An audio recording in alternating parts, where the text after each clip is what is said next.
What is up, guys? It's PVM Vertigo, and welcome back to Kerbal Colonization. And, yeah, here we are, disorganized satellite network. But that's okay, because who needs a disorganized satellite network when you have a rocket that's capable of going to both Minmus and the moon at one time? Right, so we've had rockets that could do this before, but this rocket's pretty cool. And it's basically the Explorer 4. I named it the same. And it just has an upgraded, it has a new stage. Instead of just having a second stage and a lander stage, there's now a stage in between, which has like a lot of orbital engines, the KW rocketry, little mini 90 thrust ones that will eventually get replaced by nuclear engines once we unlock those, which is what we're gunning for today. We're going to try to unlock the nuclear engines. And to do that, we're just going to farm science. We're going to be farming science all over the place today on the moon and Minmus. Not going to Duna because, that's too far away, and we actually have more science in the Kerbal system than anywhere else we can really go reliably. I mean, we probably could, with our current parts, go to Jewel, but it'd just be like a basic lander. It wouldn't be cool at all, and actually maybe not, because it would take a lot of life support, and I don't know if our life support system would be able to actually support that. It's a good question that arises. But anyway, our goal, raise as much science today as possible, hopefully research on nuclear engines, and we'll see what kind of things we'll unlock today, really. So yeah, we're first going to be going to Minmus, because that's further away. And we can actually use the gravity boost of getting away from Minmus to actually reach the moon. So it's going to be pretty easy this way. So right now we're placing ourselves into, like, a weird kind of orbit, alright? So what I'm going to try to do, or what I did do, was we're going to, instead of circularizing, we're just going to burn right on the other side and get that nice orbit effect to burn towards Minmus. That's what I'm doing right now. And it turns out well. Even though our periapsis was basically still in the atmosphere, kind of, the way that we burn just makes it so we can get as much efficiency out of the rocket as possible. So here we are. And we're going fairly slow right now. And if you guys were noticing, I actually had a little bit of an anomaly in the second stage. Not really sure what that was. Apparently some different parts of the stage were running out of fuel faster than others. I'm not sure why. But nevertheless, our success is imminent, because we just got an intercept with Minmus. And we still have a ton of Delta V left in this thing. I know I say that about every rocket, but this one, my friends. I'm fairly certain it's going to be at least a good Duna launcher and a good Drace launcher. It's probably never going to go to Jewel. We're probably only going to go to Jewel when we have nice nuclear engines and such. And I don't even know what we're going to do about the outer planets. We might have to use our KSP Interstellar. We do have Interstellar mod in here. It's just that stuff is so high-tech that we won't reach it for a long time. So yeah, but enough about technology. Let's get back to spaceflight. So we are actually flying a little bit over Minmus, then we're coming back down. So we're going to be basically going clockwise around Minmus at moderate speed. And our goal is to land on the poles. Now you may be saying, "Oh, the poles aren't even a good spot to land." Well, here's the thing. Okay, so you know how you have to position yourself over a pole, right? You have to, change the inclination, all that. Yeah, you have to do that.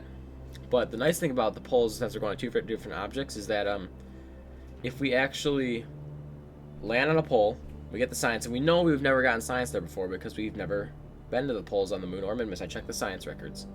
So that means we're automatically going to get a lot more science from the poles, no matter what. And also, the bonus is that if you land on the top of Minmus and you launch up at a big inclination, because since you're launching upwards in comparison, you'll actually land on the pole of the moon, the bottom one. That's just how the math works, and how the orbit works. Because if you're launching, like, not from the equator, if you launch from the equator, you go to the equator. If you launch from the pole, you go to the pole. So that means that we will minimize the amount of Delta V we need to get to the moon. And basically, it's going to be the most efficient space run or science run I've ever done in this series. So let's actually put that to the test. My goal right now, we have a bunch of mini goals that we do during our flight, and then a bunch of bigger goals we do for the actual series. Mini goal for this flight was to see if we could actually be as efficient as possible and see if we could actually land the bulky second stage It doesn't feel bulky because we have so much reaction wheels on it, but it is still bulky. We want to land that on the poles, and we want to use it as like a landing thing. It doesn't have any landing legs. It'll probably break. It's actually probably won't because it's on Minmus and it's such low gravity, but it's still dangerous. And then on my next goal is to try to get to the moon and land back on Kerbal. Those are our goals. So here we are floating over Minmus. And basically, we're coming up, let's see, where are we? Yeah, we're pretty much at the poles right now. The poles have eternal sunset, just because the way that, you know, Kerbal, actually the moon has infinite sunset. The Minmus has a little bit of a varying amount of sunset, daylight, and such, just because the way it's positioned. But here we are getting science. And yeah, the sun is pretty much always there. It just goes up and down a little bit on the Minmus. So yeah, it'd be a nice place to live. It'd be pretty cold though.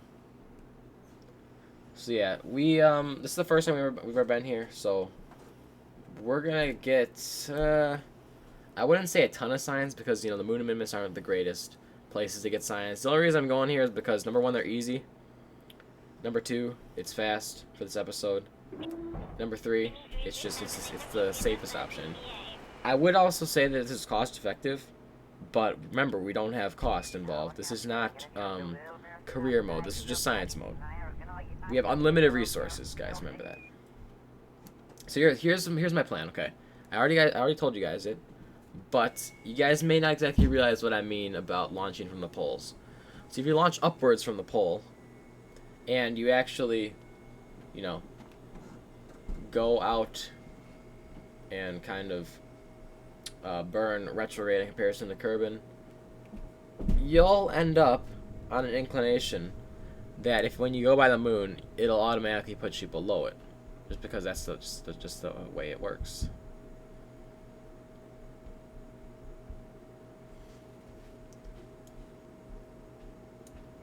Alright, so we're kind of a little bit positioned here, but we're not positioned fully yet. Okay, so I'm doing this here, and this is not the direction we're looking for, but oh hey, maybe it is the direction we're looking for. Can we align ourselves to the moon? Oh yeah, there it is. If you look, moon periapsis is not the best, but it's an intercept, and this means that with the little delta V we need, we didn't even have to circularize. All we have to do is go from the top of the pole, launch over to the moon, get a little bit of a gravity assist from the Minmus, and we just get to go there. Simple as that. So yeah, we approached, just as I said, below the poles. It doesn't work every time. It just happened to work the way that I thought this time. Generally it does work though, at least in my experiences with it. Because I do a lot of pole runs on my career just because they're the most consistent amount of science you get. Because I usually land on the Midlands, and no, that's not a good place to get science. I also packed all the different experiments. And there goes the second stage.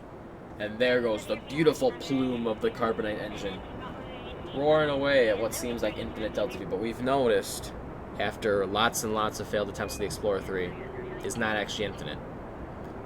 But Explorer 4 is a lot different, so I mean, it's still got a good amount of delta V.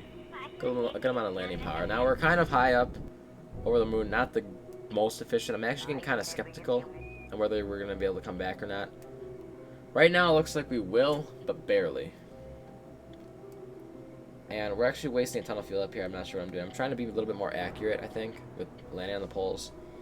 Even though you don't have to be that accurate, really, on the moon, but better safe than sorry, right?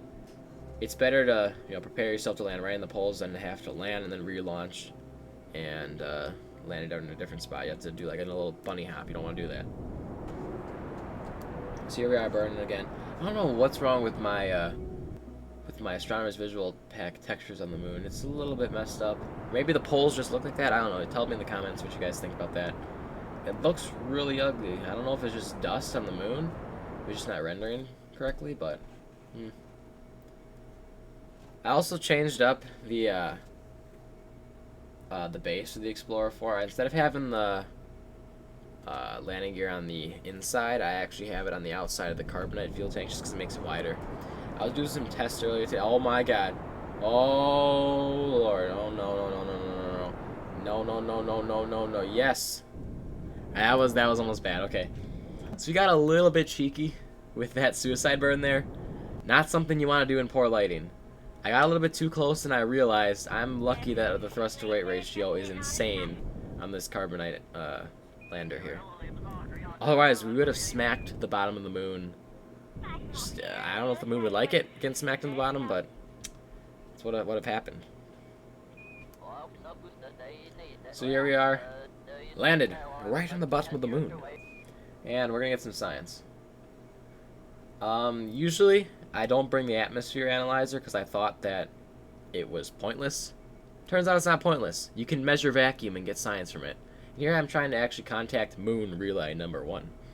But Moon Relay number 1, it doesn't want to transmit signals over these mountains here. So we might have to actually get a Moon Polar Orbit satellite network going on. Maybe next episode. We might upgrade our network next episode, actually. It all depends on what we're doing. I don't even know what to do with our triangle network at home. It's in a permanent disarray. I'm just leaving it the way it is. We'll take our chances on whether we can contact the Kerbal Space Center or not. How about that? Either that or we actually could add more satellites instead of perfecting it. Let's see. Doing some, some science here. Standard stuff. Very standard stuff. Alright, so in a nutshell, past 2 minutes, I ended up deleting because we just did a bunch of science. So here we are getting back in, or not. Oh my god. And there goes on the Kerbal. And they are just kind of chilling there. Hey, he's back up. Or she. Is that a she? Yeah, I think so.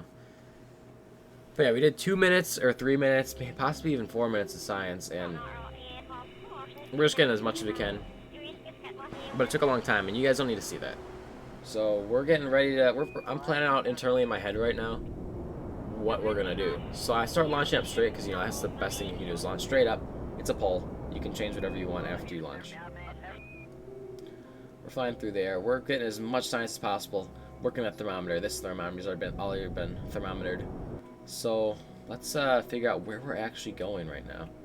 So obviously we have to burn retrograde to land back on Kerbin. We can pretty much just run into the atmosphere as good as we can. We're not going to burn up because we do have the front-facing what's it called? Aerobreaker, heat shield, that's what it's called. And the back fins help guide it, because we have those infernal robotics, infernal fins. So landing is not a problem. The problem lies in the fact that we're running out of fuel. I mean, you would think that we have enough to actually get home, but the moon actually it's a medium-sized gravity well. If you land on it, you need a little bit to actually launch off and do stuff. That's a little bit of a problem. So what do we do going about to fix it? So we actually just say, screw it, no maneuver node, burn in one direction, we got it. We got it. And we're actually using up hundreds of our delta V per second. Or per few seconds, I don't know. But it just has to do with our fuel burning so fast. We can't do anything about it. So you need to make sure that we play this smart. And I don't play it smart and I actually burn off way too high of an inclination. Look at that. Way too high. But it ends up working out, even though we're at an inclination here. We have just enough fuel to actually come back with a few hundred to spare. So yeah, that was a close one. Maybe pushing the Explorer 4 to go into 2 places at once and landing and all that is a little bit too much. And I feel like it's a good accomplishment for our technology. I'm sure Scott Manley or someone could probably do it better. But I personally thought this was a successful day. I'm eagerly anticipating the science we get, because I actually think that we can actually realize the nuclear science goal today. I didn't think we were going to be able to do it, but I'm pretty sure that one of our current nodes leads to nuclear science, and we might be able to test stuff out like that in the next episode. As well as, putting together a little bit of satellite network and stuff. I don't know. Also on the tech tree, I saw some Kerbal colonization parts, modular colonization parts. I saw some of those, and we accidentally warped straight into the middle of the. What am I even talking about? We warped and we're in the atmosphere basically, and we're going to be crashing into it in like 5 seconds. So we're putting away our solar panels, and we are bringing out the fins. Yes, the fins. I used my K and L keys to just kind of infernal robotics it open, and see, look, fins keep us straight. We don't tumble around and burn up in the atmosphere. That heat shield is saving our lives right now. And there it is. We're just kind of, burning. Well, we're not, well, actually, we're not technically burning in the fact that we're not, putting out exhaust, but we're burning in the fact that we're going through the freaking atmosphere at like 2,000 meters per second, which is very unsafe. We probably should have chosen a more effective way of air braking without having batteries and stuff explode. Are those batteries? No, those are the fins. Yeah, our fins kind of exploded. We only have one active one. I was kind of confused here. I'm like, where's my other fins? No, they exploded. So we only have one active fin, but at least we're alive, right? And we also upgraded this in the fact that now there's a detachable front.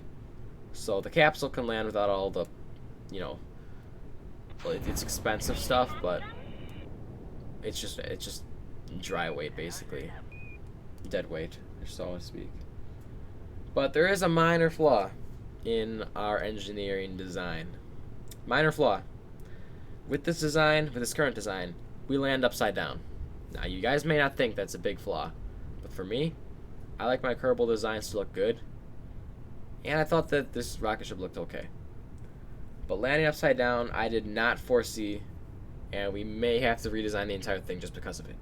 Just putting that out there. So yeah, here we come. We got the parachutes in the back. We actually, if you haven't noticed, right here, the parachutes open really slowly. That helps with vehicle stability, and that's actually from the mod Real Shoot. I recommend it to anybody who has large spacecraft. Not even this one. Like if you're landing large spacecrafts on Duna or Lathe, not Tyler. If you're landing anything really, it's good to have them. It doesn't rip your spacecraft apart. And there she is. Not sure what her name is. You guys probably know because you have the full res. I just have a little bit of a preview right now. But I don't need a high resolution preview to see that the Kerbal's upside down. And if I take her off the ladder, she's probably gonna smack her face. But yeah. So we get into the tech tree.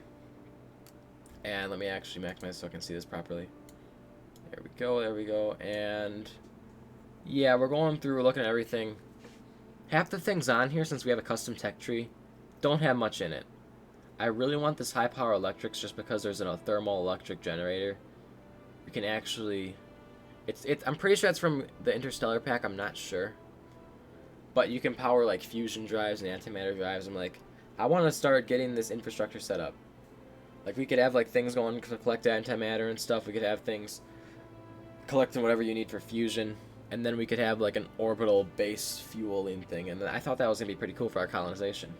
But it's 300 science. We only have 600. And I'm looking at this electronics thing now. Mostly because it has colonization things such as attack life support, food supply, everything you need to actually, survive. So it has a carbon extractor.